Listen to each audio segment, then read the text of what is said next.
বর্তমান আইনশৃঙ্খলা পরিস্থিতিতে সুষ্ঠু নির্বাচন সম্ভব বলে জানিয়েছেন স্বরাষ্ট্র উপদেষ্টা। আগামী জাতীয় নির্বাচনের প্রতিটি কেন্দ্রে পুলিশ এবং আনসার সদস্য সহ আইনশৃঙ্খলা বাহিনীর সদস্য বাড়ানো হবে বলেও জানান তিনি।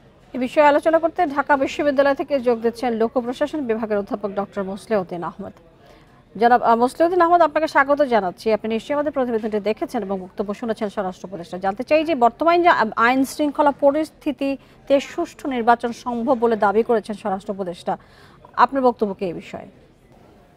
আমার এই বিষয়ে বক্তব্য হলো, বর্তমানে আইন শৃঙ্খলা পরিস্থিতি অত্যন্ত ভালো এবং এই পরিস্থিতি যদি বজায় থাকে এটা সম্পূর্ণভাবে নির্ভর করবে রাজনৈতিক দল, ইলেকশন কমিশন এবং জেলা প্রশাসন বা উপজেলা প্রশাসন, যারা সরাসরিভাবে নির্বাচনী অবস্থার জন্য ভালো অবস্থা রাখার জন্য, এবং সর্বোপরি রাজনৈতিক দলগুলো, যারা রাজনৈতিক দল হিসাবে বিএনপি, জামাত, এনসিপি সহ অন্যান্য রাজনৈতিক দল তাদের দায়িত্ব সম্পর্কে যদি সচেতন থাকে এবং একই সাথে জনগণকে আগামীতে ইলেকশনে তারা বহুদিন পরে একটা নিরপেক্ষভাবে ভোট দিতে পারবে বলে আমরা আশাবাদী, এবং এটা যতদিন বজায় থাকবে আমি মনে করি যে সুষ্ঠু নির্বাচন সম্ভব। আমি একটু ইন্টারাপ্ট করছি আপনাকে।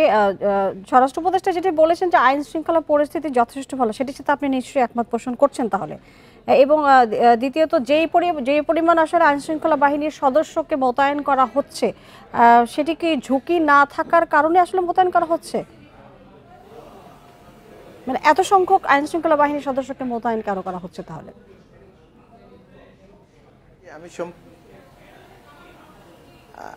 আমি মনে করছি আইন শৃঙ্খলা পরিস্থিতি ভালো রাখার দায়িত্ব কিন্তু শুধুমাত্র স্বরাষ্ট্র উপদেষ্টার না, এটা জনগণেরও, এবং আমরা যারা রাজনৈতিক দলগুলোর উপরে নির্বাচন কমিশন সহ, এবং এটা নির্ভর করবে আইন শৃঙ্খলা পরিস্থিতি সুষ্ঠুভাবে যাতে নির্বাচন হয়, এর জন্য রাজনৈতিক দলগুলোরও দায়িত্ব আছে। সেজন্য উনি যেহেতু বলেছেন, স্বরাষ্ট্র উপদেষ্টা বলেছেন যে 80,000 আর্ম ফোর্সেস থাকবে, পুলিশ প্রশাসন, আনসার, বিডিআর, নৌবাহিনী সবাই যদি তাদের দায়িত্ব সুষ্ঠুভাবে পালন করে, আমার মনে হয় সুষ্ঠু নির্বাচন এবং নিরপেক্ষ ইনক্লুসিভ নির্বাচন সম্ভব। জি, জুলাই অভ্যুত্থানের পর আমরা এক বছরে দেখেছি পুলিশ এখনো পুরোপুরি প্রস্তুত নয়। বাহিনীগুলোর ক্ষেত্রে আসলে তারা আর্মি মাঠে রয়েছে, সবই ঠিক আছে, কিন্তু সার্বিকভাবে পুলিশের ক্ষেত্রে আমরা দেখেছি তারা প্রস্তুত নয়। সেক্ষেত্রে আসলে নির্বাচনে তারাও নিশ্চয়ই সেখানে মোতায়েন থাকবেন। এই জায়গাটিকে আপনি কিভাবে দেখছেন? তারা আসলে কতটুকু এফোর্ট দিতে পারবে সেখানে?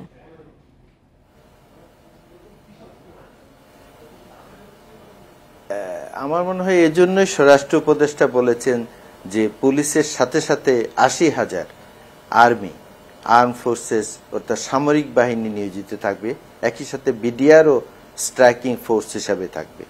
এবং আপনার একটা সুষ্ঠু নির্বাচন করার জন্য রাজনৈতিক দলগুলোরও দায়িত্ব, যারা বড় বড় রাজনৈতিক দল বিএনপি, জামাত, এনসিপি, তারা যদি সুষ্ঠুভাবে তাদের দায়িত্ব পালন করতে পারবে, মানুষকে ভোটাধিকার প্রয়োগের জন্য, নিরপেক্ষভাবে ভোটাধিকার প্রয়োগের জন্য তারা যদি উদ্বুদ্ধ করতে পারেন, এবং একই সাথে আমার মনে হচ্ছে জেলা প্রশাসন, ডিস্ট্রিক্ট যারা ডেপুটি কমিশনার, এবং এট দ্য সেম টাইম আপনার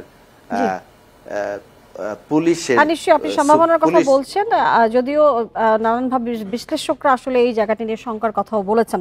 ধন্যবাদ আপনাকে আমাদের সাথে যুক্ত হয়ে বিষয়ে কথা বলবার জন্য।